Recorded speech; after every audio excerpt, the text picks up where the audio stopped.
বিদেশে যাওয়ার স্বপ্ন আমাদের অনেকেরই আছে। কেউ হয়তো বিদেশে উচ্চশিক্ষার জন্য যেতে চায়, আবার কেউ আছো ধরো তোমরা বিজনেস সার্ভিস করতে বিদেশ যেতে চাও। অনেকে বিদেশ থেকে উচ্চশিক্ষা নিয়ে দেশে এসে সার্ভ করতে চায়। বিভিন্ন কারণ হতে পারে, কিন্তু এই বিদেশে যাওয়া অর্থাৎ 7 সমুদ্র 13 নদী পার করে এই দেশ থেকে একটা টোটালি ভিন্ন দেশে যাওয়াটা চারটিখানি কথা তো নয়। তার জন্য কিন্তু কিছু পরীক্ষা আমাদের ফেস করতে হয়, যেমন আইএলটিএস, টোয়েফল আরো অনেক হয়। হয়তো তোমরা ভাবছো যে উফ, এই আইএলটিএস পরীক্ষা কতই না টাফ, কিভাবে এটা আমরা ফেস করব, কি করে আমরা আইএলটিএস এর বেস্ট ব্যান্ড পাবো। তো তোমাদের বলে রাখি, তোমাদের এই প্রশ্নের সমাধান করতে হাজির আমরা EFI স্পোকেন ইংলিশ অফিসিয়াল। আমরা শুরু করেছি আইএলটিএস এর সিরিজ। এটা হচ্ছে আমাদের day 2 class of IELTS. Day 1 এ আমরা ইন্ট্রোডাকশন করেছিলাম আইএলটিএস এর খুঁটিনাটি এসেনশিয়াল ইনফরমেশন গুলো ওইখানে গেলে তোমরা পাবে। আজকেও একটা বেসিক ভিডিও নিয়ে এসেছি, যেখানে তোমরা আইএলটিএস এর পুরো কোয়েশ্চেন পেপারটা এক্স্যাক্টলি কিরকম হয় আর ওর টোটাল নম্বর বিভাগ, কত নম্বর, কতগুলো প্রশ্ন, সেই আইডিয়াটা ক্লিয়ার করব আজকের এই ফুল এপিসোডে। আর এই পুরো সিরিজে কিন্তু মক টেস্টও হবে, পুরো কোয়েশ্চেনস আমরা ডিসকাস করে তার আনসারসও সলভ করব। সবটাই কিন্তু ঘরে বসে তোমাদের জন্য হয়ে যাবে। So let's start today's episode. Last এপিসোডে অলরেডি আমি ডিসকাস করে দিয়েছিলাম যে আইএলটিএস পরীক্ষা দিতে গেলে 4টে সেগমেন্ট থাকবে: listening, reading, writing and of course speaking. Okay, এই 4টে বিষয়ের উপরেই কিন্তু পরীক্ষা নেওয়া হবে। চলো দেখে নি ফার্স্টে আমরা আইএলটিএস লিসনিং সেকশনে কি রকম কোয়েশ্চেনস থাকবে, কি প্যাটার্ন থাকবে। ওকে, সো আমরা দেখতে পাবো যে আইএলটিএস এই যে লিসনিং আছে, এখানে 4টে পার্টস আছে, অর্থাৎ 4টে অডিও রেকর্ডিং তোমরা কানে শুনতে পাবে। ওকে, 4টে আলাদা আলাদা টপিকের উপরে অডিও রেকর্ডিং থাকবে। 30 মিনিট সময় তোমরা পাবে। এই 30 মিনিট সময়ের মধ্যে যেটা তুমি শুনছো সেই শুনে কোয়েশ্চেন গুলোর আনসার কিন্তু শুনতে শুনতেই তোমাকে লিখতে থাকতে হবে। ইয়েস, আলাদা করে কিন্তু হবে না ব্যাপারটা, তুমি শুনবে আর লিখবে সাইমালটেনিয়াসলি। ভাবছো কিভাবে সেটা সম্ভব? সব শিখিয়ে দেব। ওকে, আজকের এপিসোডে আমরা নম্বর বিভাগ ডিসকাস করছি। লিসনিং সেকশন, রিডিং, স্পিকিং সব ডিটেলসে আমরা করব। ফুল কোর্স তোমরা কিন্তু শিখতে চলেছো। তো দেখো, এই 30 মিনিটে তুমি শুনে শুনে উত্তরগুলো লিখে নিলে কোয়েশ্চেন পেপারে। এইবারে তুমি 10 মিনিটস পাবে ট্রান্সফার টাইম। ওকে, 10 মিনিট তুমি হাতে পাবে যে উত্তরগুলো তুমি নোট ডাউন করলে কোয়েশ্চেন পেপারে, সেইগুলো তোমার একটা আনসার শিট থাকবে, ওইখানে তুমি ঝটপট করে 10 মিনিটে সেটা দেখে লিখতে পারবে। For that you are getting 10 minutes, so 30 plus 10 total 40 minutes হচ্ছে তোমার আইএলটিএস লিসনিং সেকশনটা। এইবার বলে রাখি যে এই যে 4টে পার্টস পাবে, প্রথম পার্টটা কিন্তু ফার্স্ট রেকর্ডিংটা সব থেকে সহজ হবে। ওকে, আর এখানে কিছু পজ থাকবে, যখন ধরো তুমি 2 মিনিট শুনলে, খানিকটা পার্ট শুনলে, তারপরে ওরা স্টপ করবে, তুমি একটু টাইম পাবে, আবার পরবর্তী পার্টটা প্লে হবে। তো তুমি ব্রেকস পাবে, গ্যাপ পাবে আনসারগুলো লেখার জন্য আর কোয়েশ্চেনটা ভালো করে পড়ার জন্য। তুমি কিন্তু ব্রেকস এর মাধ্যমে ফার্স্ট রেকর্ডিংটা শুনতে পাবে এবং সেটা সহজ হবে।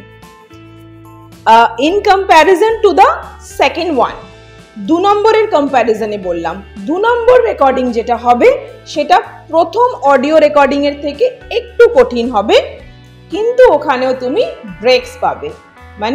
ধরো তোমার 5টা প্রশ্ন আছে, তুমি 5টা প্রশ্ন অবধি ওরা অডিওটা বলে দিল, যে কনভারসেশনটা হচ্ছে তুমি শুনে নিলে, তারপরে স্টপ, একটা পজ হবে, তো তুমি 5টা কোয়েশ্চেন তুমি আনসার করে নিলে ঝটপট ঝটপট, তারপর আবার প্লে করবে, তারপর আবার পজ হবে। ওকে, এইটা তুমি সেকেন্ড অডিওতেও পাবে, থার্ড অডিওতেও পাবে, কিন্তু থার্ড অডিওটা আরো একটু কঠিন হবে, আস্তে আস্তে লেভেল অফ ডিফিকাল্টি ইনক্রিজ করতে থাকবে। 4 নম্বর অডিওতে কিন্তু কোনো ব্রেক থাকবে না, টানা হয়ে যাবে, শুনে শুনে সাইমালটেনিয়াসলি একসাথেই শোনা লেখা কনস্ট্যান্ট হতে থাকতে হবে, ব্রেকস নেই। আর 4 নম্বর রেকর্ডিংটা সব থেকে টাফ হবে, কিন্তু যতই কঠিন হোক না কেন আমরা খুব সহজভাবেই তোমাদেরকে শিখিয়ে দেব, এতটুকু কথা 100% দিতে পারি। ওকে, সো চলো দেখে নিই এবার আমরা ঝটপট করে রিডিং সেকশনটাতে কি থাকবে। রিডিং সেকশনটা কিন্তু একাডেমিক পরীক্ষাতে আর আইএলটিএস জেনারেল ট্রেনিং এর ক্ষেত্রে আলাদা হবে একটু। ওকে, যেমন ধরো কিন্তু হ্যাঁ লিসনিংটা আবার সেম থাকবে, লিসনিংটা কিন্তু আইএলটিএস জেনারেল আর আইএলটিএস একাডেমিকের জন্য সেম থাকবে, বাট রিডিংটা একটু আলাদা থাকবে, রাইটিংটাও একটু আলাদা থাকবে। চলো দেখে নিই রিডিংটা। রিডিং একাডেমিকে থাকছে 3 টেক্সটস, 3টে টেক্সট থাকছে, 3টে টপিকস তোমার কাছে থাকবে। 60 মিনিট হচ্ছে তোমার টাইম, 60 মিনিট। ওকে, 60 মিনিটসের মধ্যে তোমাকে এই 3টে টেক্সট ভালো করে পড়ে কোয়েশ্চেন্স এর আনসার করতে হবে for IELTS academic.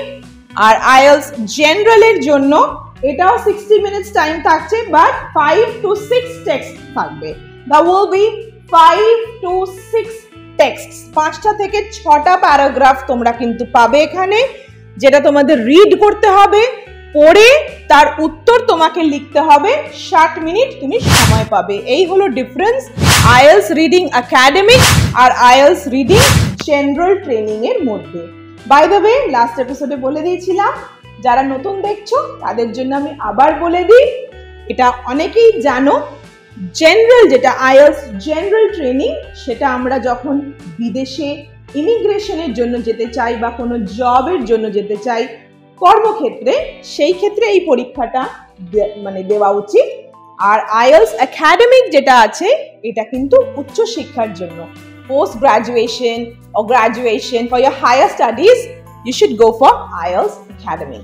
Now let's take a look at IELTS writing exam.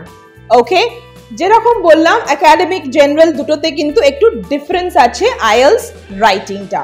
Okay, writing এর ক্ষেত্রে তোমরা দুটো টাস্ক পাবে। তো এখানে বলে দিই, রাইটিং এ আইএলটিএস একাডেমিক আর আইএলটিএস জেনারেল দুটোতেই তোমরা দুটো করে টাস্ক পাবে। টাস্ক 1, প্রথম কোয়েশ্চেনটাকে টাস্ক 1 বলা হবে, আর 2 নম্বরটাকে বলা হবে টাস্ক 2। তো দেখো আইএলটিএস একাডেমিক মানে রাইটিং এ 2 tasks, 60 minutes time, all right?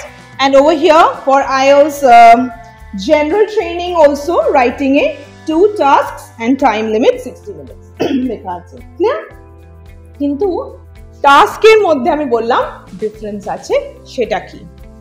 IELTS academic writing এর টাস্ক 1 এ একটা ছবি থাকবে। It can be a bar graph or maybe a pie chart. It can be a diagram, ধরো একটা হাউজিং কমপ্লেক্স 2020 সালে কিরম ছিল আর 2024 গিয়ে কতটা উন্নত হয়েছে সেটা ধরো একটা ছবি রইল। লাইন গ্রাফ এরমও থাকতে পারে। ইন শর্ট, একটা কোনো ছবি থাকবে, একটা কোনো ডায়াগ্রাম থাকবে, সেটা দেখে তোমাদের সেন্টেন্স ফর্মে পুরো ব্যাপারটা এক্সপ্লেন করতে হবে, কম্প্যারিজনস করতে হবে যেখানে যেখানে দরকার। এইটাই হলো তোমাদের কাজ for academic IELTS task 1 writing section I'm saying. Okay, one important tip for all of you, সবার জন্য একটা খুব ইম্পর্টেন্ট টিপ আমি এখন বলবো for IELTS writing. alright, academic সেকশনে, একাডেমিক IELTS এ রাইটিং সেকশনে যখন টাস্ক 1 আসছে, অনেকেই এখানে কনক্লুশন লিখে ফেলে। ওকে, there is no need to write any conclusion when it comes to task 1. task 2 তে কনক্লুশন দিতে হবে, টাস্ক 1 এ কিন্তু কনক্লুশন দেওয়ার কোনো দরকার নেই। ওকে, আরো ডিটেলে ইন ডেপথ ডিসকাস করব রাইটিং কিভাবে ভালো করবে, রাইটিং এর ভোক্যাব, all these graphs কিভাবে সেগুলো সলভ করব, সব হবে step by step. Right, step by step আমরা এগিয়ে যাব। এইবারে চলো দেখে নি এই রাইটিং এর যে কথাটা হচ্ছে for the general training. Alright, general training এ থাকবে letter. It can be a formal letter, it can also be informal letter. তো হয় তুমি ফর্মাল লেটার পাবে or you will get informal letter, for IELTS writing section for the general training. Alright? Okay. কিন্তু এখানে interesting ব্যাপার হলো এই যে একাডেমিক হোক বা জেনারেল ট্রেনিং আইএলস হোক, টাস্ক 2 রাইটিং এ টাস্ক 2 দুটোরই সেম থাকে, ইট ইজ ওয়ান এসে। তো টাস্ক 2 তে একটা এসে লিখতে হবে, এইটা দুটোরই সেম। চলো ঝটপট দেখে নি স্পিকিংটা। ওকে, স্পিকিং এ লেখাই আছে 3 পার্টস। দেখো 3 পার্টস। স্পিকিং এক্সামটা 3টে পার্টে হবে। ফার্স্ট একটা বেসিক ইন্ট্রোডাকশন হবে তোমার সাথে, সেকেন্ড একটা টপিক দেওয়া হবে, কোয়েশ্চেন পেপারে টপিকটা থাকবে, তার কিছু সাব পার্টস থাকবে, সেটার উপরে তোমায় ডিসকাস করতে হবে। আর তারপর কি হবে বলো তো, যেটা তুমি ডিসকাস করলে টপিকে তার উপরেই মেইনলি একটা ওয়ান অন ওয়ান কনভারসেশন হবে। সো ইন শর্ট আজ আমরা পুরো নম্বর বিভাগটা দেখে নিলাম। আইএলস এ কিন্তু তোমরা নম্বর অ্যাজ সাচ পাবে না, পাবে হলো ব্যান্ড। যা তোমার টোটাল মার্কস থাকছে ইভেন্চুয়ালি সেটা চলে আসবে একটা ব্যান্ড ফর্মে।